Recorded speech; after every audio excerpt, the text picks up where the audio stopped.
Hello everyone, চলে এসেছি আবার একটা নতুন মিনি ভ্লগ নিয়ে। সো আজকে হচ্ছে আমাদের শিলিগুড়িতে আসার ডে 2 অ্যান্ড আজকে আমরা যাচ্ছি মিরিকে। ফাইনালি পাহাড় দেখতে যাচ্ছি। আমি অনেক বছর পরে পাহাড়ে যাচ্ছি, লাইক আফটার 5 to 6 ইয়ার্স। অনেক বছর আগে এসেছিলাম অ্যান্ড এসে আজকে ভীষণ ভালো লাগছে। আমি ভীষণ এক্সাইটেড ছিলাম দেখার জন্যে, ঘোরার জন্যে। আর এত সুন্দর সুন্দর গান শুনতে শুনতে তো আমি প্রচুর ভিডিওস করে ফেলেছি এক্সাইটমেন্টের চোটে। আর আমরা যেই রিলেটিভের বাড়িতে এসেছি তাদের গাড়ি করেই আজকে আমরা যাচ্ছি মিরিক, তাদের সঙ্গে। আমরা নেমে গেছি গাড়ি থেকে। ফাইনালি আমরা পাহাড়ে চলে এলাম। ইয়েস, এত ভালো এখানকার ওয়েদার, এত ভালো লাগছে। আর মিরিকে পৌঁছানোর পরে তো ফার্স্টে এসেই আমরা করলাম হর্স রাইডিং, আমি আর রিদান। আর আমি তো ভীষণ ভয় পাচ্ছিলাম, ফার্স্ট আমার এক্সপ্রেশন দেখেই বুঝতে পারবে, কিন্তু তারপরে আমার বেশ ভালোই লাগছিল।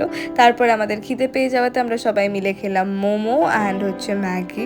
আর এই মিরিকে আসার পুরো হুজুগটাই তো তুলেছিল দাদা আর বৌমনি। আর আমরা দাদা বৌমনি আমরা সবাই মিলে ভীষণভাবে মজা করেছি আজকের দিনটা। সবাই মিলে প্রচুর ফটোস তুলেছি, প্রচুর মেমোরিজ ক্রিয়েট করেছি। আর এইসবের চক্করে তো বেশি একটু ভিডিও করাটা হয়নি, বাট যেটুকু করেছি তোমাদের সাথে পুরোটাই শেয়ার করছি। আর ফেরার সময় তো পুরো চারিদিকটা কুয়াশায় ভরে গেছিলো আর দেখতে এত ভালো লাগছিলো। দেন তো আমরা ফিরে যাচ্ছি বাড়ির দিকে। ব্লগটা কেমন লাগলো লিখে জানিও। So by.